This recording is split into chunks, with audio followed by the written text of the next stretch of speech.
할렐루야. 오늘은 창세기 12장 1절에서 4절 말씀으로 하나님의 은혜와 광복과 건국이라는 제목으로 같이 말씀을 나누고자 합니다. 이번 토요일 무슨 날인지 여러분 아시죠? 어떤 사람들 말복입니다.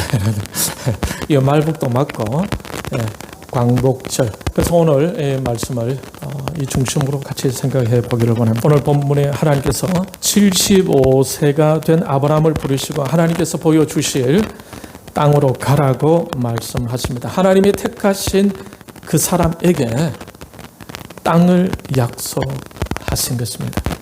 그리고 그 사람 아브라함에게 큰 민족을 이루겠다고 하시고 복을 주시며 그의 이름을 장대하게 해 주시겠다고 약속하셨습니다.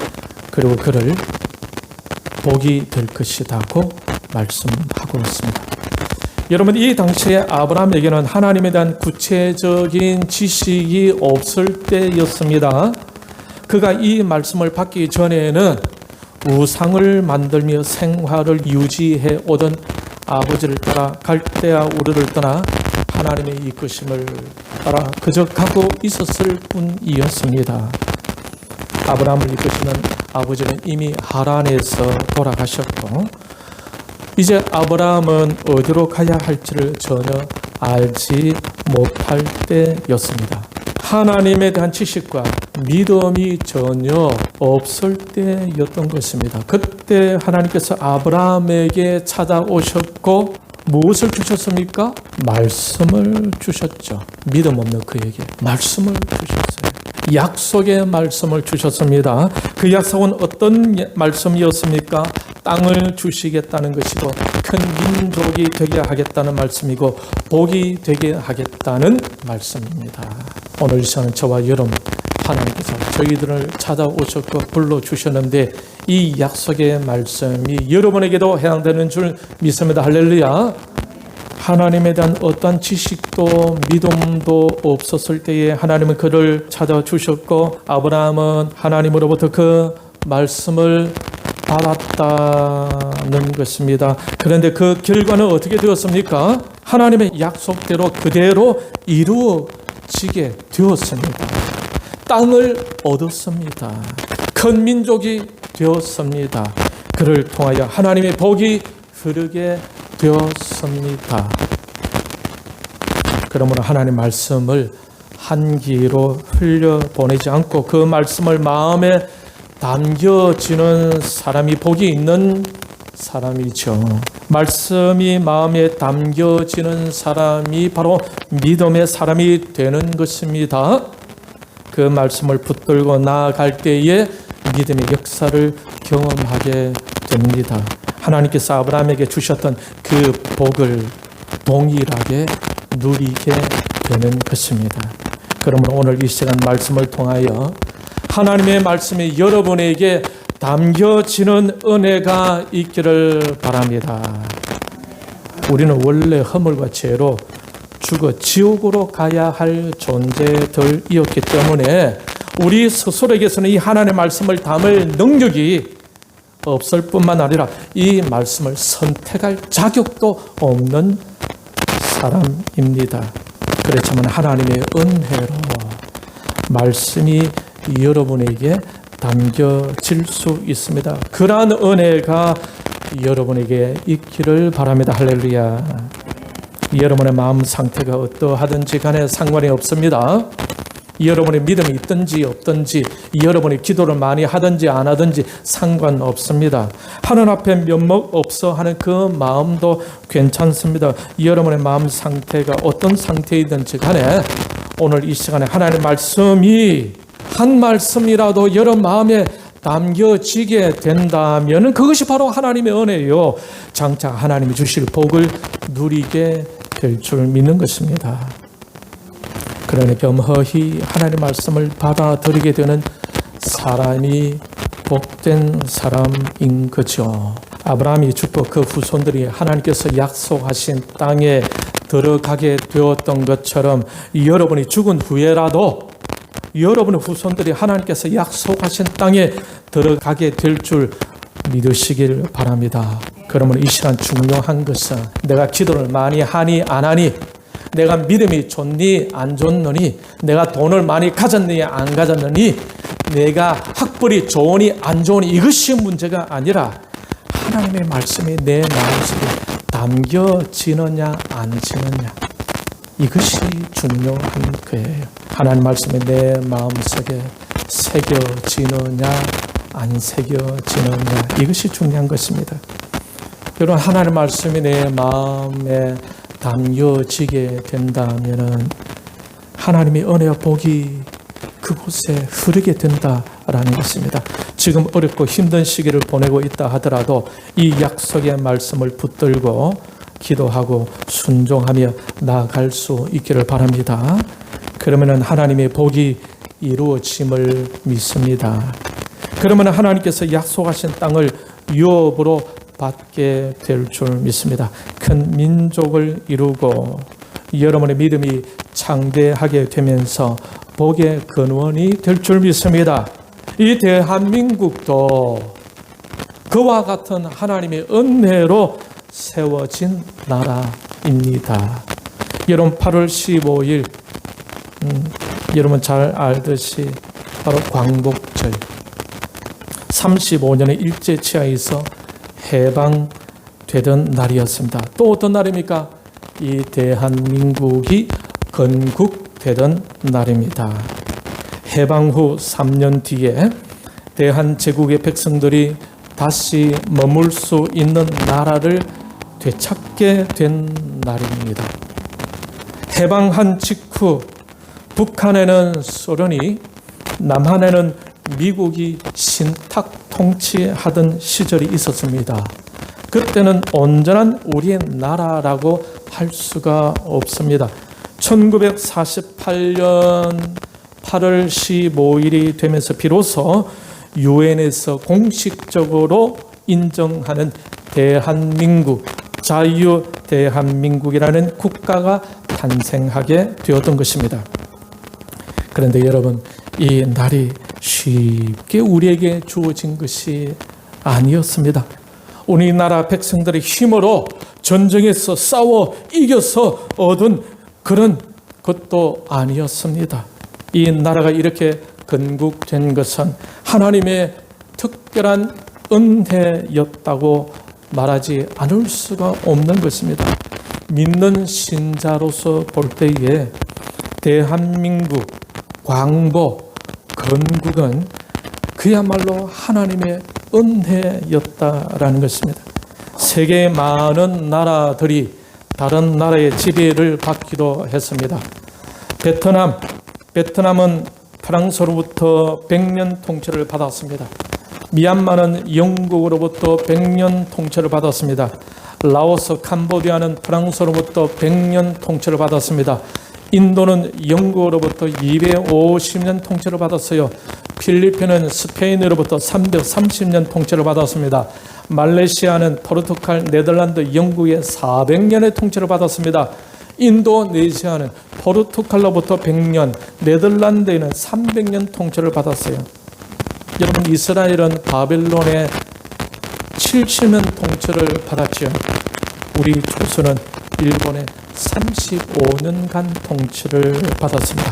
다른 나라에 비해서는 비교적 짧은 기간 동안 통치를 받았으니 그나마 참 다행스러운 일입니다. 우리가 역사를 바로 알면은 우리 이 대한민국이라는 나라 광복, 건국이 얼마나 힘들게 되어서 결국 광복하게 되고 건국하게 되었는지를 알 수가 있고, 이 광복과 건국이 하나님의 은혜였다라는 사실을 확인할 수가 있는 것입니다. 그래서 역사를 제대로 잘 아는 것이 굉장히 중요한 것입니다. 그래서 지금 잠시 우리나라의 광복이 되기까지 또 건국이 되기까지 역사를 간단하게 같이 한번 살펴보겠습니다. 여러분, 조선 말기에 고종 황제 시절에는 북쪽에는 러시아가, 그리고 서쪽에는 청나라가, 그리고 남쪽에서는 일본이 호시탐탐 이 한반도를 자기들의 영토로 만들려고 노리고 있었습니다. 그럼 보십시오. 러시아, 그죠? 청나라, 일본이 어떻게 하면 이 대한민국 한반도를 삼킬까, 그죠? 노리고 있었죠. 특별히 러시아가 한반도를 노리고 있었는데, 왜냐하면 러시아 땅은 겨울에는 너무나 추워서 바다가 얼어버리고, 그렇게 되면 겨울에는 항구를 사용할 수가 없었습니다. 그래서 바다가 얼지 않는 한반도를 노렸던 것입니다. 고종은 청나라를 거의 사대주의로 섬기다시피 의존하였는데, 그런데 이 청나라는 이웃 나라를 존중하는 나라가 아닙니다. 아무튼 이웃의 나라는 다 자기의 속국으로 만들어야 적성에 풀리는 그런 나라였습니다. 그러니 고종은 이웃의 이 강대국들의 눈치를 보면서 갈피를 잡지 못하기도 했었어요. 이때에 영국과 미국은 러시아가 남쪽으로 내려오지 못하도록 미리 조선을 근대화시켜 가지고 러시아의 남하를 막으려고 했었지만, 조선의 쇄국 정책으로 인해서 그 목적을 이루지 못했고, 할 수 없이 영국과 미국은 조선이 아닌 일본을 근대화시켜서 러시아가 남하하는 것을 막으려고 했던 것입니다. 그러기 위해서 일본이 조선에 들어와야 했었고, 청일 전쟁에서 일본이 이겼죠. 러일 전쟁에서 일본이 이겼죠. 그렇게 되면서 우리 조선은 일본 식민지로 완전히 들어가고 말았던 것입니다. 참 아쉬운 것은 어차피 이웃 나라와 동맹을 해야 했었다면, 그때 처음부터 영국과 미국과 동맹을 했었다면 얼마나 좋았을까라는 이런 아쉬움이 있어요. 그런데 고종은 망할 청나라와 망할 러시아 쪽에 자꾸 붙어 있으려고 했던 것입니다. 그러니 결국에는 전쟁에서 승리한 일본의 식민지를 피할 수 없었던 것입니다. 그래서 그 고종이 그냥 영국과 미국과 붙었으면은 오히려 우리 조선이 근대화되어져 가지고 이 아시아를 미국과 함께 패권을 누릴 수 있는데, 결국에는 청나라가 망했잖아요.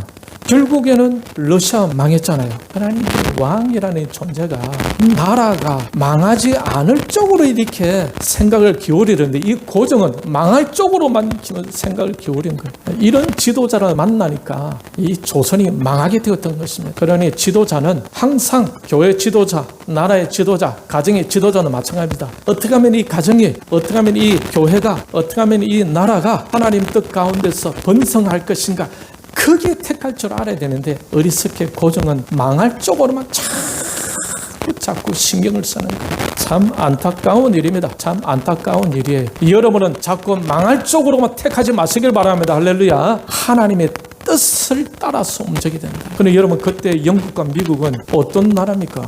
기독교 나라잖아요. 기독교 나라. 그래서 일본의 식민지를 피할 수 없게 되었는데, 그리하여 독립운동하고자 하는 사람들은 만주로, 연해주로, 상해로 이렇게 흩어졌어요. 독립군들은 오직 조선 땅을 다시 회복시키고자 타국에서 혹은 국내에서 조심스럽게 헌신적으로 독립운동을 펼쳤습니다. 독립군 참 존경스럽죠. 그들은 무력으로 독립운동을 해야 한다고 생각하고 많은 독립군들을 양성하여 무장투쟁을 주장하며 항일 전투를 벌였습니다. 여러분, 그 가운데 대표적인 전투 여러분 기억나십니까? 1920년대의 봉오동 전투, 또 청산리 전투였죠. 보시게 되면 이쪽에 봉오동 전투지, 여기가 청산리 전투지, 백두산이 있고 요 부분에 있어요. 봉오동 전투는 1920년 6월 7일에 홍범도 장군이 지휘하는 대한 독립군에 의해 승리한 전투입니다. 이 전투에서 일본군이 157명이나 죽었어요. 수백 명이 부상을 당했습니다. 아주 성전한 전투였습니다. 그리고 청산리 전투는 김좌진 장군의 지휘 아래 1920년 10월 21일부터 26일 새벽까지 꼬박 6일 동안 10차례에 걸쳐서 계속된 전투였습니다.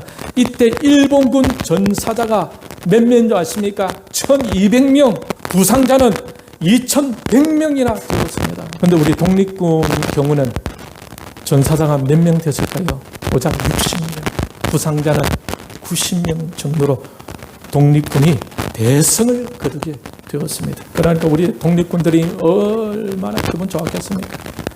그런데 일본은 청산리 전투에서 패배 후에 간도 지역에 사는 한인 사회에 대한 보복을 시작하게 되는데, 이때 학살된 사람으로 추정되는 수가 수만 명이 죽었답니다. 수만 명. 고작 일본군 157명 죽이고 수백 명 부상을 당하게 하고, 그 다음에 1200명 죽이고 한 2100명 부상 당하게 했는데, 결국에는 보복당해가지고 수만 명이 우리 한인 사회에 우리 조선인들이 죽었다라는 것을, 저희 간도지에 있는 우리 교민들이, 조선인들 그만큼 많이 죽었어요.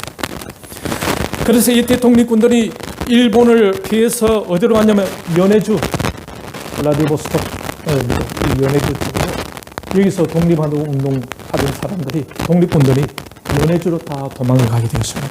연해주로. 몇 번의 전투에서 독립군이 이기기도 했지만 1920년도에 이미 일본은요, 세계의 제3대 군사 강국이었기 때문에 전성기에는 군사가 몇 명이나 됐냐면 700만 명 되었다. 700만 명. 이렇게 강력한 군대를 거느린 일본을 몇천 명의 독립군으로 무장 투쟁하여 물리친다는 것은 사실상 불가능했습니다. 그래서 무력 투쟁으로는 현실적으로 희생만 키우게 되고 독립하는 것에 한계가 있다고 생각한 사람이 있었습니다. 그래서 외교를 통해서 외국의 힘을 이용해서 독립을 이루자고 주장하는 사람이 생겨난 것입니다. 그 중에 가장 강력한 힘을 가진 미국과의 외교를 통해 독립을 이루고자 꽤 했었습니다. 이때 이 외교 노선을 통한 독립운동을 즉각 반발하던 사람들이 있었습니다. 그들은 러시아 공산당 그리고 중국 공산당의 영향을 받고 그들의 군자금을 받아서 무장 독립운동 하던 사람들이었습니다. 그 가운데 이동희, 신채호, 여운형, 안창호, 기타 많은 독립군들이 외교로 인해서 독립하자는 것에 반대를 했었어요. 결국 일본은 청일 전쟁에서도 이기고 러일 전쟁에서도 이기게 됩니다. 이러면서 일본은 미국까지 정복하고자 하는 야욕을 갖게 됩니다. 이 당시만 해도 일본은 미국과 우호 관계에 있던 나라였습니다. 그런데 일본의 야욕이 지나칠 정도가 되었던 것입니다. 이때 일본이 미국마저 침략하게 될 것이라고 예견한 사람이 있었어요. 그는 조선인입니다. 그의 주장을 미국에서 책으로까지 내었습니다. 그런데 미국 사람들은 그 당시에 일본과 아주 좋은 우호 관계에 있었기 때문에 그 사람의 주장을 믿지 않았습니다. 그 책이 나온 후 6개월 뒤에 일본은 미국의 하와이로 침공하게 되었는데, 그것이 바로 진주만 침공, 진주만 습격라고 하기도 하죠. 진주만 침공을 당하는 사전입니다. 조금 전에 언급해 드렸던 일본이 미국을 침공하게 될 것을 기록한 그 책은 나중에 미국에서 베스트셀러가 되어지고 군사 이쪽에 교재가 되기도 하고 합니다. 그 책을 지은 사람은 이름을 대면 여러분도 잘 아실 사람입니다. 이렇게 해서 미국과 일본과의 전쟁이 일어나게 되는데, 그 전쟁이 바로 태평양 전쟁이었어요. 이렇게 해서 그 당시 미국 대통령인 루즈벨트는 일본 히로시마에 원자폭탄을 떨어뜨리고 결국 일본은 항복하고 맙니다. 원자폭탄. 완전히 다 무너졌어요. 그래서 한반도에 해방의 기쁨이 찾아오게 되었던 것입니다.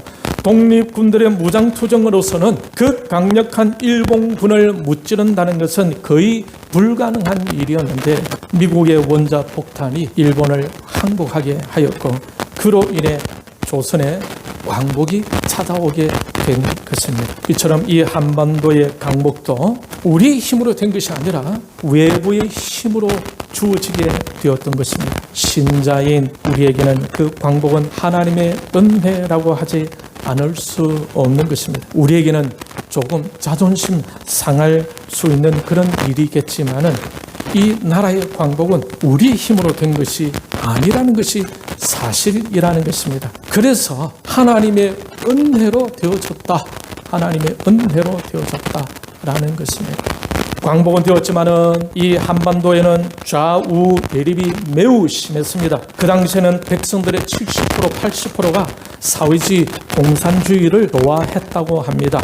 왜냐하면 좌익 진영에서 선동하기를 어떻게 선동을 했냐면은 지주들의 모든 땅을 다 빼앗아서 소작인들, 그 당시 조선 말에 그때는 어떻습니까? 전부 다 소작인들이잖아요.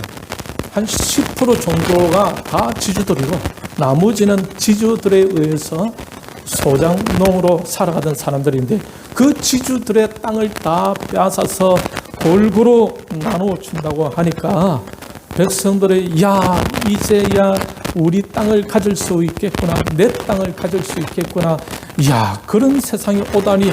그래서 사회주의와 공산주의를 그렇게 좋아했다. 그래서 70%에서 80%가 사회주의 공산주의를 원했었다라고 하는 것입니다. 그래서 그때는 사회주의와 공산주의에 대한 굉장한 호감을 가졌었고 좌익 세력들이 아주 판을 치던 그런 때였습니다. 이 좌익 세력 배후에는 바로 소련 공산당이 있었습니다. 소련 공산당 스탈린은 이미 김성주라는 이 사람을 김일성이라는 가짜 이름을 사용하게 하여서 북한 지역에 급파하였고 남쪽에는 여운형, 박헌영을 중심으로 조선 공산당을 창당하게 됩니다. 그 조선 공산당이 우리가 잘 알고 있는 남노당이다. 남노당, 남조선 노동당. 그러면서 우익 진영에서도 늦게서야 안재홍 중심으로 조선국민당, 송진우, 김성수를 중심으로 한민당이 창당하게 됩니다. 이때 그 당시에는 공산당에 대해서 아무도 이해하지 못할 때였습니다. 미국도 모르고 있을 때였습니다. 그런데 유독 공산당에 대한 알레르기를 가진 사람이 있었습니다. 공산주의는 모든 재산을 동일하게 분배하고 동일하게 배급을 받게 하니 그러면 더 열심히 일할 사람이 어디 있겠는가? 그렇게 되면은 이 사회가 발전 안 되고 이 나라는 결국 망하게 된다라고 주장하는 한 사람이 있었습니다. 이 당시에 미국도 좌우 합작 정책을 펼치고 있었어요. 왜냐하면 미국도 공산당의 공산주의에 대해서 전혀 아는 바가 없었어요. 그 당시에는 소련이 또 우호관계에 있었던 것이기 때문에 우호관계에 있었던 소련의 공산주의를 막 이렇게 해 나가는데 좋은 것이겠지라고 이렇게 생각하고 있었어요. 그래서 미국도 좌우 합작, 좌우 가릴 것 없이 좌우 합작 정책을 이렇게 주장했던 것입니다. 그러니 반공을 부르짖는 사람을 미국은 너무 싫어했었어요. 그래서 반공을 부르짖는 그 한 사람, 그 사람을 감금시키기도 하고 그리고 또 죽이려고도 했습니다. 그래도 그 사람은 반공 사상을 포기하지 않았습니다. 이 사람은 무장투쟁으로 독립하는 것은 역부족이고 오히려 더 피해를 크게 하게 하니 외교를 통해서라도 독립을 꾀해보자고 주장하던 바로 그 사람이었습니다. 일본이 미국마저 침공하게 될 것이라고 예견했던 바로 그 사람이었습니다. 오직 이 한 사람, 이 사람만이 공산주의가 아닌 자유민주주의로 남북이 통일되어야 한다고 주장했던 것입니다. 그러니 같이 독립운동을 하던 많은 독립군들도 이 사람을 싫어했어요. 그러니 그 당시에는 이 한반도가 거의 공산화되고 있었다 해도 과언이 아닌 것입니다. 그러는 사이에 소련은 1946년 2월 달에 북한에 이미 공산 정권을 수립하게 합니다. 단지 미국 눈치를 보면서 겉으로는 아닌 척하고 속으로는 벌써 헌법과 행정 모든까지 다 완비를 해놓은 상태였어요. 미국은 모르고 있었어요.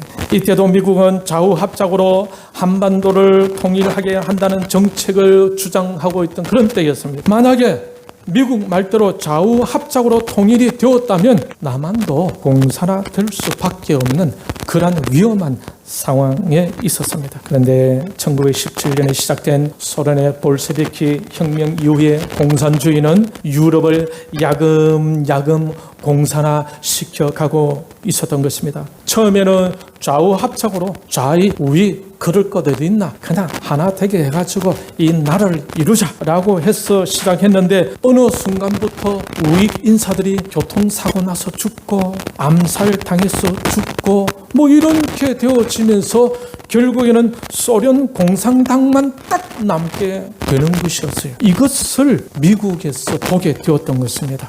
그 당시 미국 대통령 트루먼 대통령이었는데 이때 소련을 비로소 소련은 이제 우리의 적이구나라는 사실을 알고 트루먼 독트린을 발표하게 됩니다. 이것은 뭐냐면 소련은 이제 우리의 적이다. 전쟁을 선포하게 되어진 것입니다. 이때 방공을 부르짖고 일본의 미국 침략을 예언했던 그 사람이 4개월간 미국으로 건너가서 외교전을 펼칩니다. 그 사람이 누구냐? 궁금하시죠? 그 사람이 누구냐? 이승만이라는 사람, 이승만. 이 이승만은 청년 때의 개화운동에 가담했다가 한성 감옥에 갇히게 됩니다. 선교사님들이 만든 배제 학당에 다녔던 학생이었기에 선교사님들이 구명운동을 벌이기도 했습니다. 이때 한 선교사님이 감옥에 갇힌 이승만에게 성경책을 하나 넣어주게 되죠. 어느 날 성경을 읽으며 평생 처음으로 하나님께 기도를 하게 되었다고 합니다. 오 하나님, 나의 영혼을 구해 주시옵소서. 오 하나님, 우리 나라를 구해 주시옵소서. 이렇게 기도를 했는데 그 순간에 금방 감방이 빛으로 확하게 채워지면서 마음에는 기쁨이 가득 차고 평안이 깃들면서 완전히 사람이 바뀌어지고 말은 거예요. 그때 하나님의 사람이 되고 말은 거예요. 그때부터 이승만이 믿음의 사람이 되었습니다. 그러면서 감옥에서 40명을 전도하게 되었다고 합니다. 40명. 그 40명 중에 많은 사람들이 같이 독립운동하는 동지들이 되었다고 합니다. 그 감옥에서 이승만은 선교사님들이 보내준 기독교 관련 서적을 보면서 기독교를 바탕으로 한 나라를 세워야 하겠다는 꿈을 꾸게 되었습니다. 그러면서 감옥에서 독립정신이라는 책을 쓰게 됩니다. 이승만이 처음에 미국을 갈 때에 많은 선교사님들이 추천서를 써주었어요. 그 추천서를 가지고 조선의 외교 특사의 역할을 하면서 5년 동안 조지 워싱턴 대학에서 학사, 하버드 대학에서 석사, 프린스턴 대학에서 박사 학위를 받게 됩니다. 그러면서 이승만은 미국에서 좋은 인맥을 많이 만들어가게 됩니다. 이 인맥들이 나중에 광복과 건국을 이룰 때에 그들의 도움을 많이 받게 되었습니다. 신탁 통치 문제가 불거질 때에 4개월간 미국 생활을 하면서도 많은 외교 활동을 벌이게 되는데 거기에서 한반도 문제는 미국과 소련의 협의로 하게 하지 말고 이 한반도 문제를 유엔으로 보내서 해결하게 하자라는 이런 활동을 벌인 것입니다. 결국 이승만이 원하는 대로 한반도의 문제가 유엔으로 보내지게 되었고 이것은 대한민국 건국의 단초가 되었던 것입니다. 유엔에서 유엔 감시하에 남북한 총선거를 실시하여 한국 통일을 달성시켜야 한다는 미국 안이 통과하게 되었습니다. 그러나 북한의 김일성은 유엔 한국임시위원단의 북한 방문을 거부하고 말고 유엔의 선거 계획을 반대하게 됩니다. 그러자 유엔 한국임시위원단은 남한에서만이라도 선거를 실시할 것인지 실시하지 않을 것인지 문제를 가지고 또 유엔으로 가지고 가게 되었습니다. 1948년 유엔에서 소총회가 열렸었는데 유엔 감시가 가능한 지역에서 선거를 실시할 것을 결의하게 두었습니다. 하지만 선거를 앞두고 좌익들의 선거 방해 투쟁이 일어나기 시작했습니다. 남조선 노동당, 남노당이죠. 남노당은 30만 명을 동원하여서 전국적으로 5월 10일 총선거를 실시하지 못하도록 폭동을 일으킵니다. 그 가운데 제주도 4.3 사건도 바로 그 이유에서 일어났습니다. 이러한 좌익들의 선거 방해에도 불구하고 1948년 5월 10일 총선거는 95.5%라는 놀라운 투표율을 기록하며 선거를 마치게 됩니다. 1948년 5월 31일 날에 재헌국회가 열렸습니다. 여러분, 재헌국회 열리는 그 장면입니다. 그리고 1948년 8월 15일 대한민국이 건국하게 됩니다.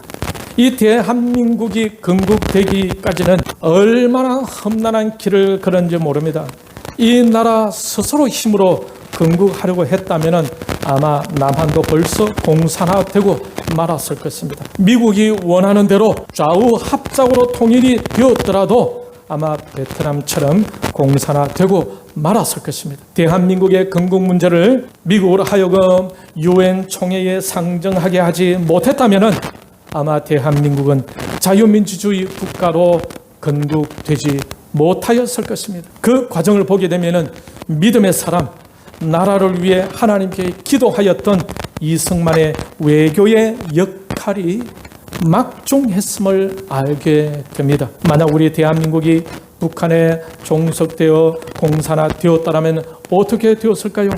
세계의 공산권 나라가 다 망할 때 같이 망하지 않았겠습니까? 지금도 사회주의 나라로 방향을 바꾼 나라들이 거지 나라가 되고 되었던 것처럼 또 우리나라도 그렇게 될 수 있었을 것입니다.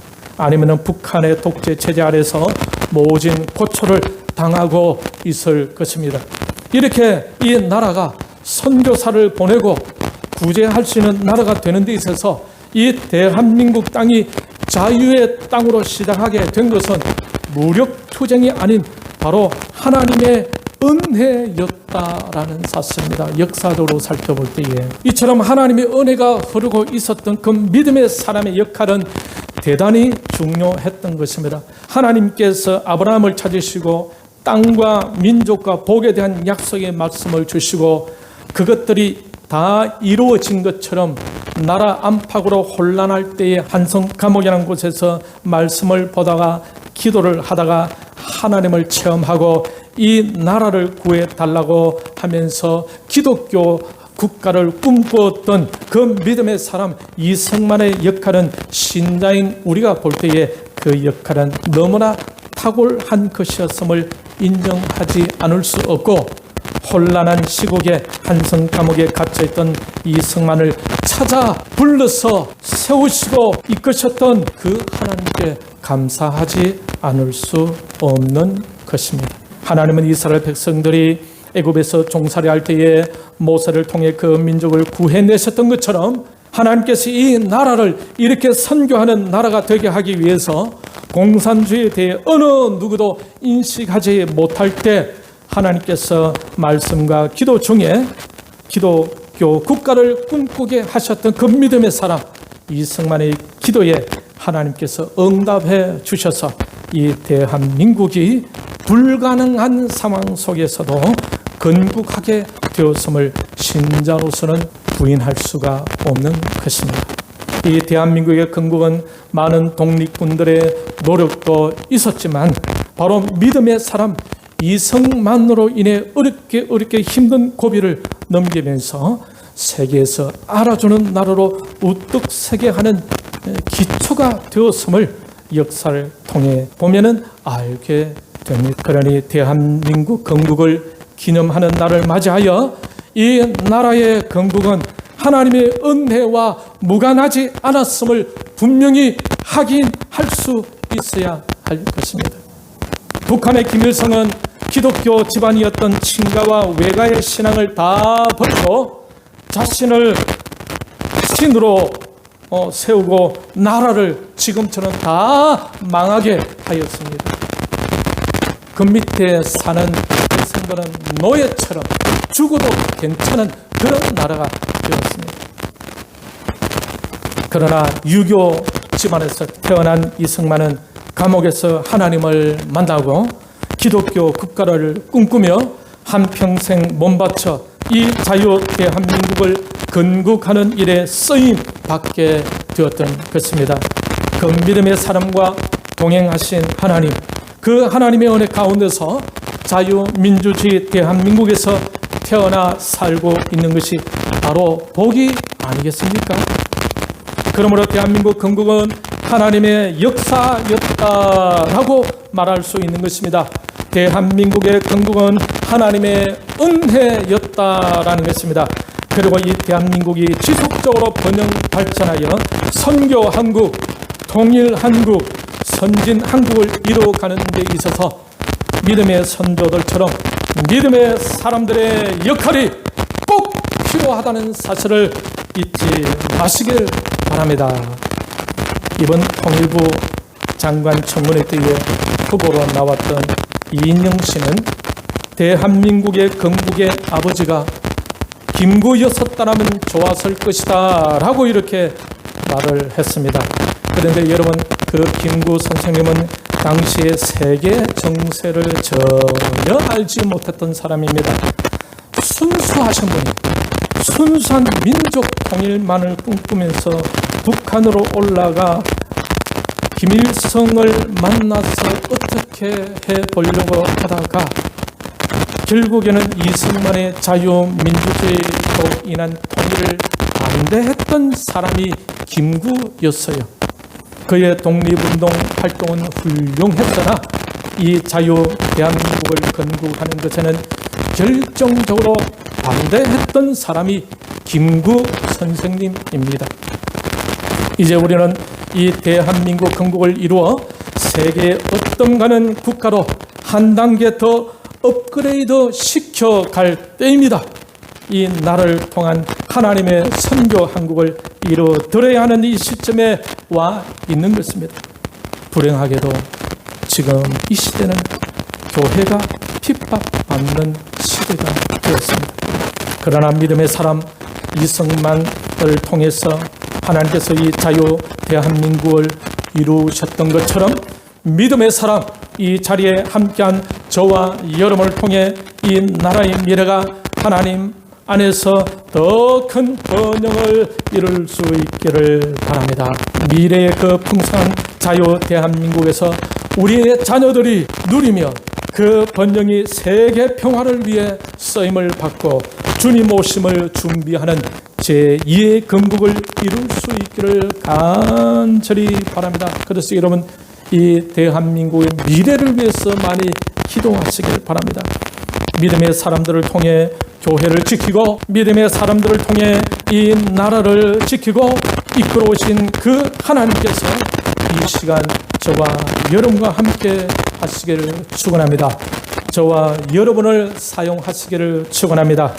우리 모두가 이 나라를 위해 기도하며 헌신하고 빛과 소금의 역할을 잘 감당하는 가운데에 하나님께서 이끄실 그 축복의 나라, 그 복된 나라, 하나님의 절대 주권이 이루어지는 하나님의 나라가 믿음의 사람 저와 여러분을 통해 이루어져 가기를 주님의 이름으로 축원합니다.